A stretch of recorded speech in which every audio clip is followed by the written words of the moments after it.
Merci beaucoup à David pour avoir m'invité à cette conférence. Je suis désolé que j'ai pas pu être là. Ça m'aurait plu beaucoup. Euh, et je commence immédiatement parce que David m'a dit que probablement c'est trop long, mon texte. Et j'ai dit à lui, c'est correct, c'est correct. Alors ça va être un peu embarrassant pour moi si c'est trop long. Alors on commence. Et je vais commencer. Je vais partager mon écran.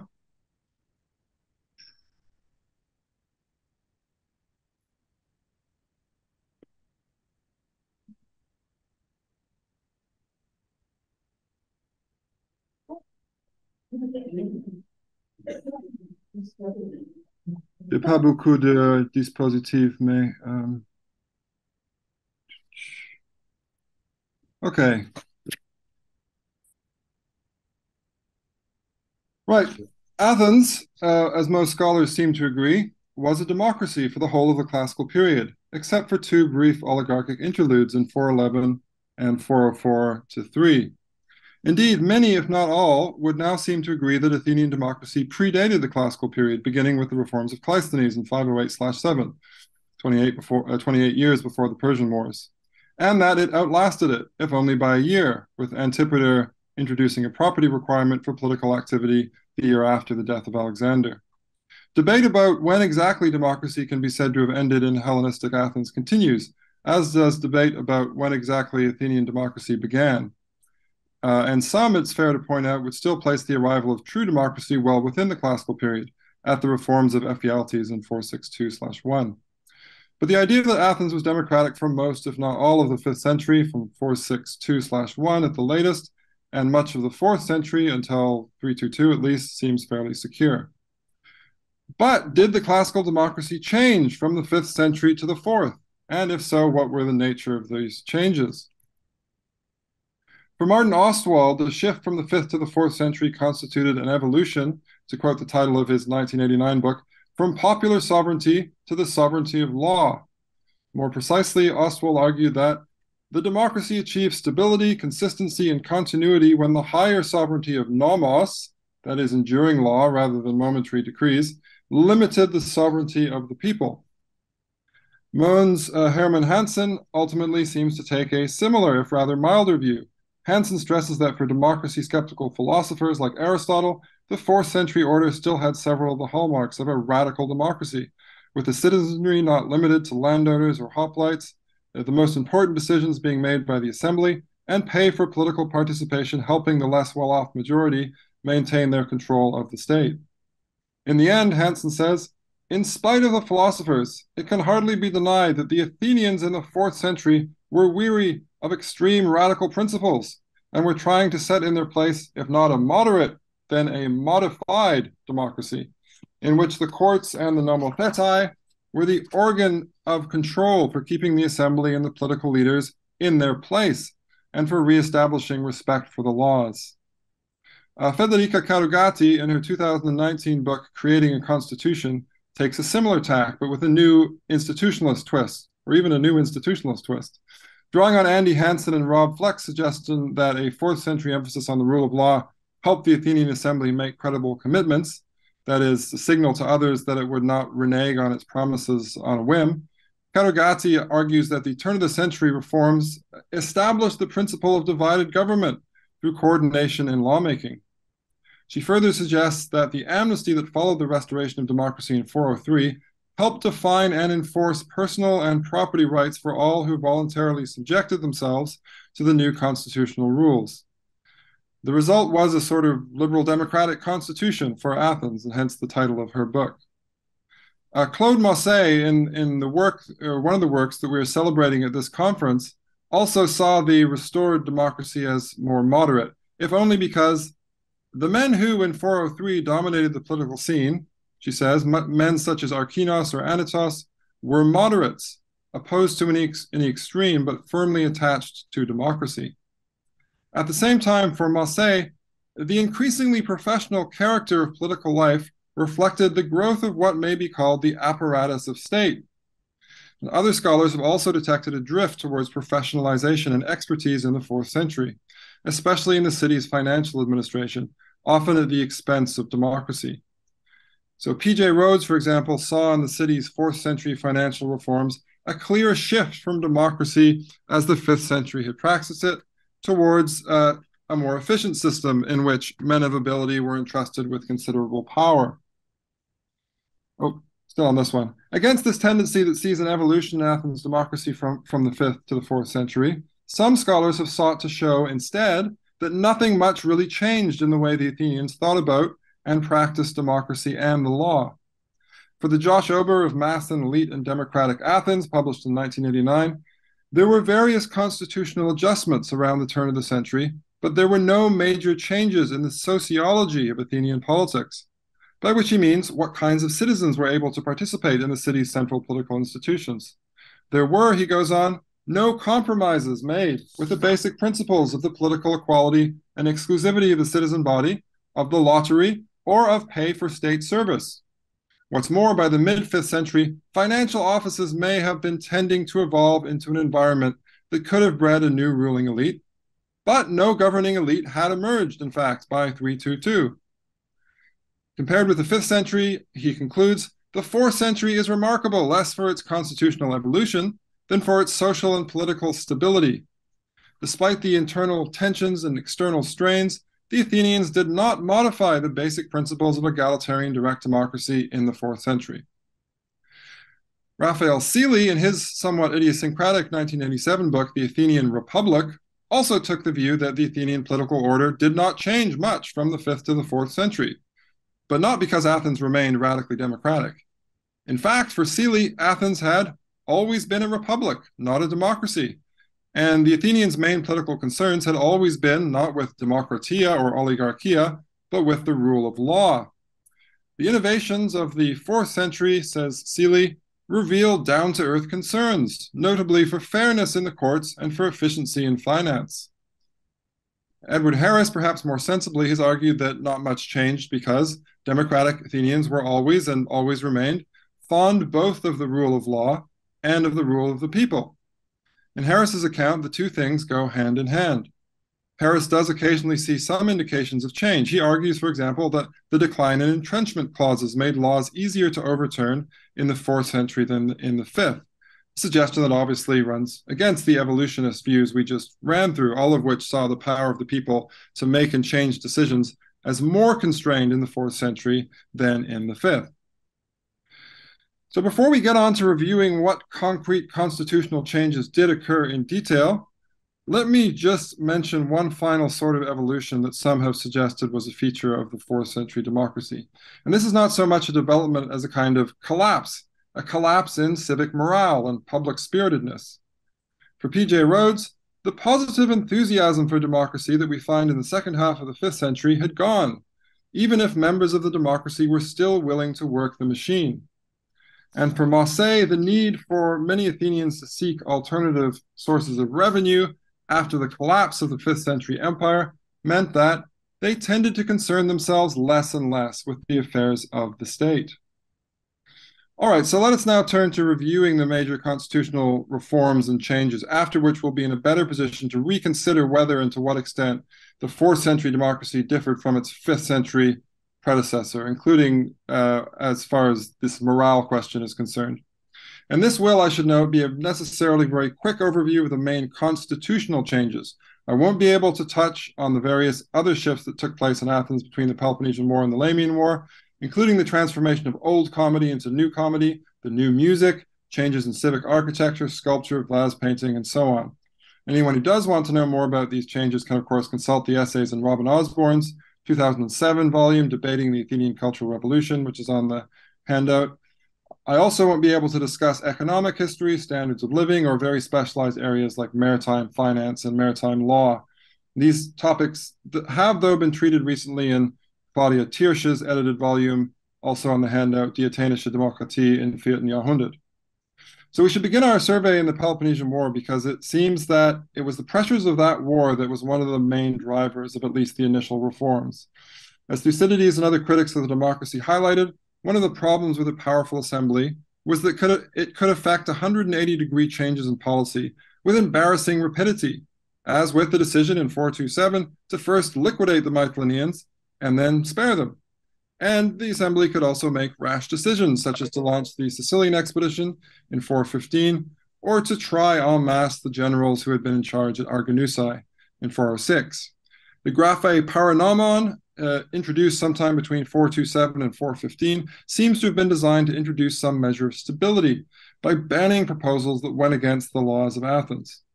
But it was still uncomfortably unclear what the laws were precisely, including when it came to the Patrios Politeia, or ancestral constitution, something that was appealed to by both Democrats and oligarchs during the upheavals of 411. To establish once and for all what the laws were, including the ancestral laws of Dracon and Solon, in 411/10, a board of anagraphes ton nomon, very literally the writers up of the laws, was established, led by one Nicomachos. After 6 years of work, a number of laws were inscribed on the Stoa Basileos, only to be removed the same year by the 30 tyrants. After the restoration of the democracy in 403, though, there was felt to be a need to once again revise and publish the entirety of the city's laws. Under the decree of Taisamenos, which is quoted in Andocides' On the Mysteries, 2 sets of nomothetai, or lawgivers, were set up. The first elected by the Council of 500, and this may have been a revived version of Nicomachus' Board of Anagraphes, and the second a 500-strong body elected by the demes. It was during this last revision of the laws that perhaps the most consequential reform, at least as far as the democracy was concerned, was devised. Henceforth, there was to be a distinction between one-off ordinances or decrees, psephismata, and laws, nomoi, which were meant to be more enduring and have a more general application. Decrees and new laws couldn't contradict the established laws, even if they had been passed in the council and assembly. To use the formulation of an apparent law quoted in several 4th century speeches, no decree of either council or assembly can have higher authority than a law, nomos, from now on. For the rest of the 4th century, nomothetai would continue to play a key role in approving new laws passed by the assembly. So much hangs on who precisely these nomothetai were. For a long time, scholars believed that they were allotted either from the whole citizen body or from the pool of 6,000 citizens who were sworn in for possible jury duty at the beginning of each year. A document quoted in Demosthenes against Timocrates, in which a board of 1,001 nomothetai is said to have worked together with the 500 members of the council, was taken as our only reliable evidence of the size of these new lawmaking proposals. More recently, though, Mirko Canavaro has argued that the document quoted in Demosthenes is a forgery, and that we would do better to put our trust in a passage in Aeschines against Ctesiphon.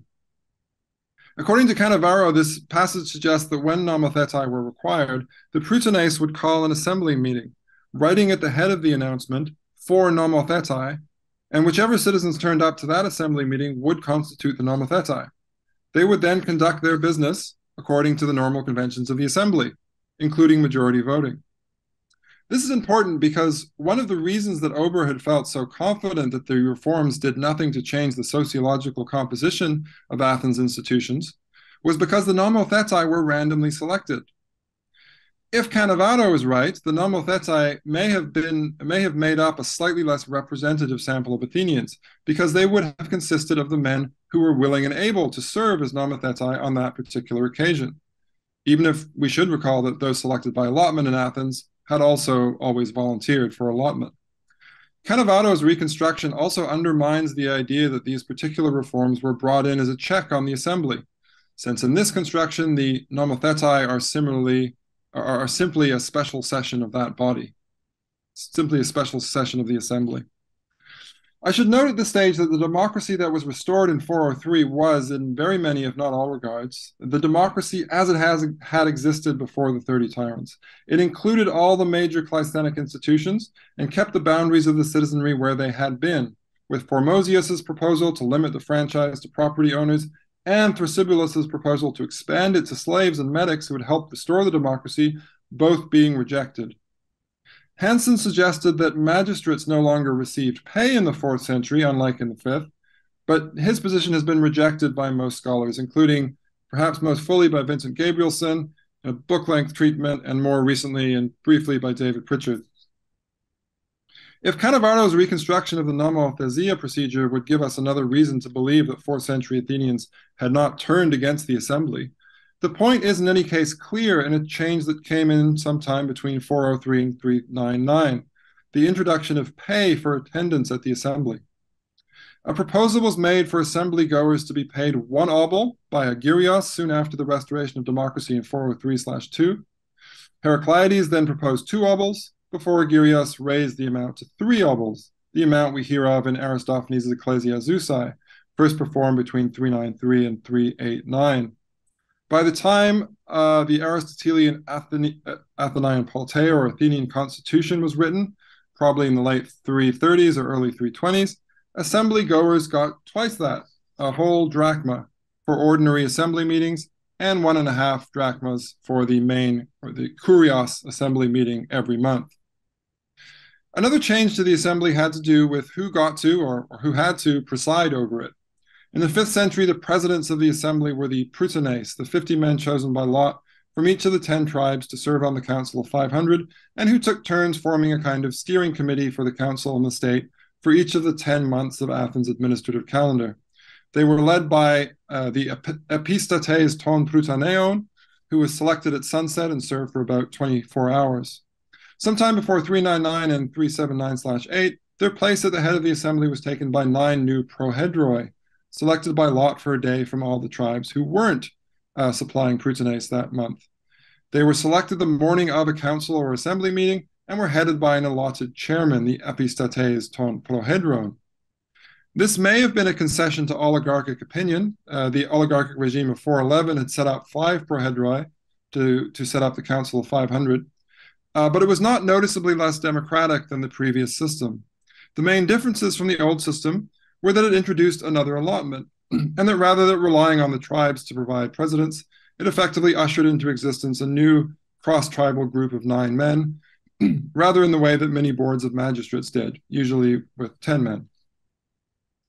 Sometime between 368/7 and 363/2, the way the secretary of the council was selected also changed. Previously, the secretary of the council had been elected for a month, probably from the council and by the council, and possibly by the tribe from its prutenes or all its members, though there's no way of being sure. After the change, the secretary was allotted instead from the whole citizen body and stayed in his role for a full year. The Aristotelian Athenian constitution says that the new secretaries were often non-entities, unlike the sometimes prominent men who used to hold the position. But they may also have had the additional role of record keepers. We know at least that between 409 and 405, the old bouleuterion was converted into a metroon, a purpose-made archives that was also sacred to the mother of the gods. We might also note how the old system for selecting secretaries may have used set groups, the tribal prutenes, to rotate different groups of people into a position where they each had a shot at holding the political role. The new system took a quicker route to equality of political opportunity, just giving every citizen an equal chance by choosing one of them by lot directly from all the citizenry. There were also changes to the groups that made up the Athenian legal system. From 399, men were made to offer their services as arbitrators for a year when they had completed their time in the military at 60 years of age. Equal numbers of men in each of the age classes were parceled out to each tribe regardless of their own tribal affiliation, thus cutting across tribal divisions. The age classes were even like alternative single-purpose tribes, with each one having a traditional figure assigned to it as its eponymous hero. Men in these age classes would be selected by lot as arbitrators and would then rule on cases involving less than 10 drachmas, referred to them by the 40, with the cases only going to a full court, a dikasterion, if one of the parties wasn't satisfied with the decision and wanted to appeal.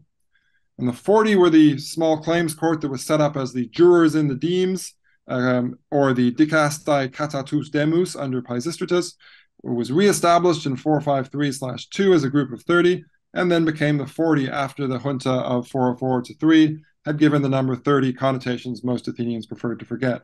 So yet another turn-of-the-century reform, if a rather minor one. The dicasteria themselves were also changing in the first couple decades of the 4th century. In the late 5th century, we know the whole pool of 6,000 jurors for the year was divided into 10 sections of 600, with each of the 10 tribes contributing 60 men. Each of these sections was given a single court for a year to try cases in. That made predicting who was going to try your case relatively easy and bribery a tempting option. To make this sort of corruption more difficult, around 403 these sections were randomly allocated to courts on a daily basis. Around 378/7, there was a further reform to make bribery even more difficult. Each section was given a letter, A to K, and every potential juror got a juror's ticket, panakion, with that letter on it. On a given day when the courts were operating, that ticket would be fed into a clariterion, an allotment machine, which would randomly distribute members of the various sections to courts in a way that guaranteed the courts would end up with an equal number of jurors from each section and each tribe. So although the allotment machines gave random allotment from the whole pool of jurors prior to place, the groups that had been used previously, tribes and sections, retained a role in the system that guaranteed that every court's jury was drawn from a broad cross-section of the citizenry. In the 340s, a final change was made, with the magistrates who oversaw each court also being allotted on a daily basis, so that their identity could not be known in advance either. While we are on the topic of allotment of jurors and of judicial magistrates, it might be worth briefly surveying the evolution of the method for allotting some of Athens' other magistrates, those that the Athenaeon Politeia tells us were in the 5th century allotted in the Theseion and distributed among the demes. Crucial here is the set of so-called jigsaw tokens, obviously because of the shape, that I have recently studied. So scholars have previously assumed that these were only in use for a few years before they were done away with sometime in the 360s. But their 5th century date seems to compel us to conclude that they were in use for much longer. So I have argued accordingly that these jigsaw tokens were used to allot some magistrates from the mid to late 5th century on, in a way that ensured that all the demes had a proportional allotment of these magistrates. What happened in the 360s was that all of the magistracies, except for the councillors and guards, began to be allotted from the whole tribe, as the Athenaeon Politeia puts it. They were allotted using new magisterial panakia. So these are John Kroll's class 3 panakia, and the claritaria that had been used to allot jurors since the 380s. This new procedure also likely made use of the 10 tribes and the 10 divisions. There is some class 3 panakia on this slide, by the way. This new procedure also likely made use of the 10 tribes and the 10 divisions from Alpha to Kappa within the tribes, but the new procedure did not ensure a proportional allocation of offices among the demes. So we have arguably a shift of power up the system from a smaller, more organic grouping, the demes, to a larger, more abstract body, the tribes, which were now given a more central role in the selection of magistrates. Something similar happened with the election of generals, strategoi. From 501, generals were elected from one from each tribe. From 441, it looks like there could be 2 generals from the same tribe, and this could happen once or twice in a given year. In other words, in a given year, the 10 generals might be drawn from 9 of the tribes, with double generals from 1 tribe, or from 8 of the tribes, with 2 tribes, each providing 2 generals, a so-called double-double. It's not clear why this happened when it did, though it's been suggested that tribes were sometimes allowed 2 generals to accommodate men with some special expertise, and that tribes who didn't have anyone who seemed up to the job could transfer their support to a candidate from another tribe. Most importantly, for our purposes, at some point between 357/6 and around 329/8, tribes dropped out of the selection procedure entirely, and the generals started to be elected from the entire body of citizens. Another example where the selection process takes a step up towards a more general group, in this case from the tribes to the entire citizenry. We should now touch briefly on a few changes to the city's financial administration. In the 5th century, revenues were handled by the 10 apodectai, the receivers, allotted each year, 1 from each tribe, while expenditures, at least for jury pay, were handled by the colloquatai, who served for only a month. The assembly had to approve all expenditures from any of the central institutions. From the 380s or the 370s, the apodectai kept on taking money in, but they now also dispersed it in the form of allocations, merismoi, directly to the various other central institutions, including the assembly, the council, and many of the panels of officials. These then would hold the money and spend it as they saw fit with their own expense accounts. And this process has also, by the way, been studied by Mirko Cannavaro, so see the handout for his article on this as well. It's the one in Italian.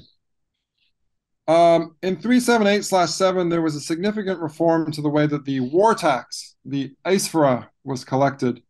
This was a tax on roughly the top 5% wealthiest Athenians, but from this point on, the state outsourced the job of making sure the tax was collected to a number of corporations, or simmaries. From the late 370s, 3 members of each simmary had to make an advance payment of the full amount owed to the polis. These men would then have to figure out how to recoup their losses from the rest of the group. The simmaries had apparently failed to come up with a total amount quickly enough in the first couple of decades, hence the change, which effectively installed hegemons within each group who would work out who needed to pay what and make them pay it. This revised system, an example of tax farming, outsourced the costs of collecting the tax to private citizens, whose huge initial outlay gave them strong incentives to make everybody liable to the tax pay up. And the men were grouped together in units, no doubt helped the 3 leading members figure out who they should follow up first. With the simmary system, the Athenians harnessed group dynamics to ease the burdens of collective action. In 357, similar simmaries of 60 men took over the job of funding the city's warships, something that had previously been done by wealthy individuals, liturgists. By this stage, the most noteworthy changes to Athens' polis-level institutions were mostly taking place in the financial sphere. Power began to drift towards panels overseeing public funds, and even more so to the financial experts who oversaw them. The expert heads of these funds were elected and could be re-elected, like the generals. And as with the generals, this allowed them to build up influence in a way that would have been impossible for annual allotted magistrates. The Theoric Fund, initially set up to offer subventions to festivals, theorii, soon evolved into one of the city's central financial institutions, with the public contracts it frequently made with various panels of officials, giving it an unrivaled view of public revenues and expenditures. The head of the Theoric Fund may also have found it easier to keep a strict accounting of what other groups were spending than the council, which had previously done this job, but which was also much larger and had a wider range of duties. Once again, we can see this process as the emergence of a hegemon, able to monitor and sanction wrongdoing in a context where other members of a group might be tempted to take a selfish course of action. All officials who handled public money already had to submit interim accounts once a month and final accounts at the end of their year in office. And the panels themselves, as Stephen Johnston has explored in his book on trust in ancient Greece, which actually I don't think I put on the handout, as Stephen Johnston has explored, these panels themselves were collectively accountable, giving all their members an incentive to make sure nobody did anything that would get them in trouble. But there remained the danger that the panels as a whole would collude in corruption, banding together to get away with embezzlement, if not murder. So a financial czar, with a sense of what each panel was up to, might play a very necessary role. A formal position like the one Eubulos held as head of the Theoric Fund may not even have been necessary. It's not clear what role Lycurgus, who succeeded Eubulos as Athens' top financial guru, held during his ascendancy in the 330s, but it's clear he was widely influential. Rhodes suggests the title he is most likely to have held is ho epi te diokese, or the man in charge of administration. But even this isn't used of him by the Athenaeum Politeia, even though it was written during Lycurgus's ascendancy. Let me just mention one more institution that, rather than being reformed, makes something of a comeback in the mid to late 4th century. And this is the Council of the Areopagus, which in the 340s suddenly starts throwing its weight around again, quashing appointments that had been made by the assembly, acting as a special court to try men accused of treason or cowardice after the Battle of Chaeronea, and on a few occasions reporting its findings on particular subjects to the assembly in an apophasis, or preliminary statement, after which the assembly could choose to refer the matter to a dicasterion. In 336, the newfound prominence of the Areopagus was highlighted in the Law of Eucrates, a decree which survives along with its splendid relief showing the demos crowning the deified Demokratia, and which banned meetings of the Areopagus in the event that democracy was overthrown. This was long seen as signaling distrust in a conservative institution within the democratic state. But I think David Teagarden has more convincingly read it as an attempt to ensure that an institution that was widely respected within the democratic state wasn't used to signal support for a non-democratic regime. So, having reviewed all these changes, let's now return to some of the themes that we began with. I want to start actually with the law of Eucrates, because I think it's one particularly striking item of evidence that goes against what Rhodes says about the Athenians having lost their positive enthusiasm for democracy in the 4th century. If passing a law that was clearly designed to buttress democracy and illustrating it with a deified democratia, that is honoring the Athenian people, doesn't indicate some positive enthusiasm for democracy, I'm not sure what would. Well, what about insisting on awarding a crown of honor to Demosthenes, the champion of pro-democratic anti-Macedonian tendencies in Athens, 6 years after his policy had come to naught at Chaeronea, and despite all the procedural arguments and scorn that Aeschines could bring against him? I could go on in this vein, but I have a sense that I don't have to do too much to convince this conference that narratives of declining morale in the 4th century now look somewhat premature. Rhodes, whose article on Athenian democracy after 403 I've drawn on extensively here, by the way, may be more on the mark in talking about a shift towards a system in which men of ability were entrusted with considerable power, even if we might want to debate the extent to which this represented a shift away from democracy. However nomothesia worked exactly throughout the 4th century, the anagraphes ton nomon under Nicomachus, who revised the laws between 411 and 399, with the pause enforced by the 30 tyrants in 404-3, they must have been or become constitutional experts of some sort, and they were elected rather than allotted. The new secretary of the council got a year to develop his expertise rather than the month that was all the time his 5th century predecessors served. And financial experts like Eubulos and Lycurgus were able to achieve considerable influence by gaining control over key financial institutions, such as the Theoric Fund, for years at a time. Alongside this trend towards greater professionalization, a tendency towards greater institutional pluralism can also be detected. The best example of this is probably the ability of various institutions to set their own budgets, with the merismoi, or allocations granted by the apodectai, a system that replaced one controlled more directly by the Central Assembly and Council. But the new sets of prohedroi and arbitrators, the coming or returning to prominence of the Theoric Fund and of the Areopagus, perhaps even the Simmeries, all these might be said to have added to the variety of institutions within the democracy, and may well have contributed to the kind of institutional balance that Karugati sees as characteristic of the 4th century order. Now, some of these sets of people, like the sets of prohedroi and arbitrators, also effectively constituted new groups. And this brings us to another theme which I think can be detected in many of these institutional changes. This is a change which might be seen as a kind of centralizing or even rationalization, and which involves newer, more artificial groups taking over functions from older, less abstract entities, and also a further shift away from the use of civic subdivisions to help distribute power, and towards groups that cut across these civic subdivisions and to simple allotment from the whole citizen body. So the best example of the former type of change is the shift with the abandonment of the jigsaw tokens from allotting magistrates on the basis of the demes, localized groups, to allotting them on the basis of the tribes and of the tribal divisions lettered alpha to kappa, divisions which existed solely for the purpose of allotment. For the move away from civic subdivisions as a mechanism for distributing power, we might recall first that one of the ways in which Greek polis seemed to have dispersed authority was to make use of civic subdivisions to rotate groups into and out of leadership positions. So the Cretan polis Gorton, which until the 4th century selected its kosmos from each of its phuli or tribes in turn, is a case in point.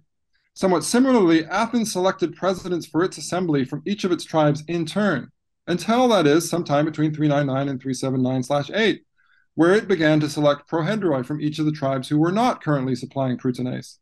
And this preference for sets of men that cut across tribes rather than sets of men contributed by the tribes themselves in order like the prutenes can also be seen in the use of sections of 600 men, with 60 each from each tribe, in the allocation of jurors to courts, a process which also depended more on allotment in the 4th century than it did in the 5th, when these sections were simply assigned to different courts for a year. From 399, arbitrators were also selected in a way that cut across tribes, even though they were then assigned to individual tribes, a particularly striking instance, since we might think each tribe could simply have chosen arbitrators for themselves. As for the shift from using tribes to sample the population to using simple allotment, we've seen one definite and one possible example of this. The certain case were the generals, who began to be selected from the whole citizen body sometime between 357/6 and 329/8. The possible case, and one that I wouldn't want to put too much weight on, was the secretary of the council, who began to be allotted from the whole citizen body sometime between 368/7 and 363/2, and who may have previously been elected by tribes from their prutenes. but who may also have been elected by the council, from the council, or even by the assembly. We don't know. This possible shift towards more abstract and more general ways of sampling the demos brings us to another of the themes we touched on in the introductory part of the paper: political sociology, or the social composition of Athens' political institutions, something that Ober has insisted remained roughly constant from the 5th century to the 4th. In a pair of statistical studies, Claire Taylor has gone one further and argued that the 4th century democracy had a greater spread of participation than its 5th century predecessor. One of Taylor's central findings is that the 5th century democracy was more dominated by an urban wealth elite. Taylor's set of wealthy and politically active citizens is drawn disproportionately from Zone 1, deemed within a couple hours' walk away from the Astu, in the 5th century, but not in the 4th. It's not entirely clear why this is the case, but a shift towards allotting officials from the whole citizen body and using tribes and sections rather than deems to mediate allotments may well have played some role. If Athens was more democratic in terms of political sociology in general, though, we should recall that it may have been less so than Ober supposed when it came to one particular institution, the nomothetai. As we have seen, Cannavaro has now argued that these were simply men attending a special session of the assembly, not men allotted from the annual pool of 6,000 sworn jurors, or potential jurors. If that would make the nomothetai less of a random sample of the citizenry, since who attended a special session of the assembly depended on who wanted to and could afford to, it would also mean that they were drawn from a broader age range than we used to think, with only those over 30 being permitted to swear the Heliastic oath and become part of the pool of potential jurors. So this brings us finally to the question that's been central to most of the debates about whether the 4th century was more democratic than the 5th. And this is essentially whether introducing constitutional constraints on the popular will as expressed in the assembly does or does not constitute a diminution of democracy. By codifying a body of nomoi that individual decrees of the assembly could not contradict, I would suggest the Athenian demos essentially chose to bind itself, rather in the way that Odysseus chooses to bind himself before sailing past the sirens. He used his power and freedom in one moment to deliberately limit his power and freedom in a subsequent moment. I've borrowed this analogy from the Norwegian political theorist John Elster, whose main interest was in what it meant for rational individuals to bind themselves in this way. But I think Elster's discussion is enough to establish that whether or not self-binding increases or decreases an individual's rationality or freedom is a deep problem, from which it might seem to follow that whether a democratic state limits or enhances democracy by binding itself with the constitution is a deeper and more complicated problem still.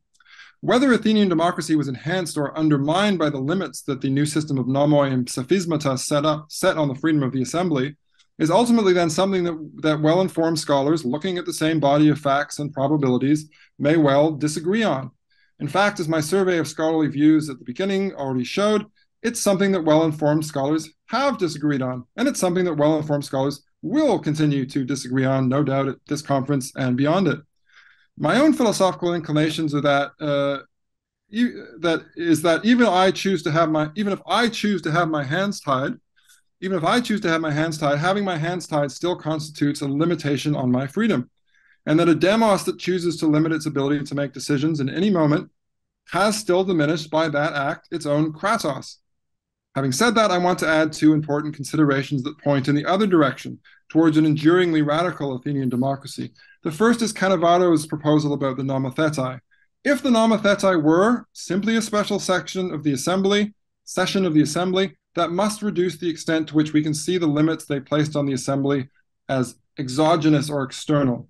In other words, if a body that sets some limits on itself thereby reduces its power less than one that has had limits set on it by someone else, then the Athenian assembly's power was reduced less than in the previously dominant reconstruction of nomothesia. Rather than having limits set by a separate body, the assembly in this new view effectively set limits on itself, even if the special session of the assembly won't have involved exactly the same men who made the original decision that was under review. The second countervailing consideration is simply all the other evidence beyond the assembly and nomothesia that has pointed to more democracy rather than less in the 4th century.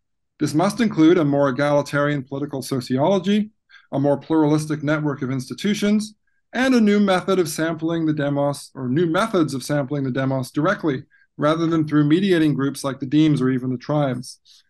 In the end, it would seem that we have to set these elements against the assembly's newfound and self-imposed limitations, and some increase in professionalization in Athenian public life, especially in the financial sphere. Which side should weigh most heavily in Zeus's scales, or even Athena's? It's almost impossible to say. But there's one thing that I think the closeness of the contest, together with the Athenians' clear enthusiasm for democracy, at least until the death of Demosthenes, has shown. And this is that if the 4th century democracy was a different democracy, it was not one that was much diminished. Thank you.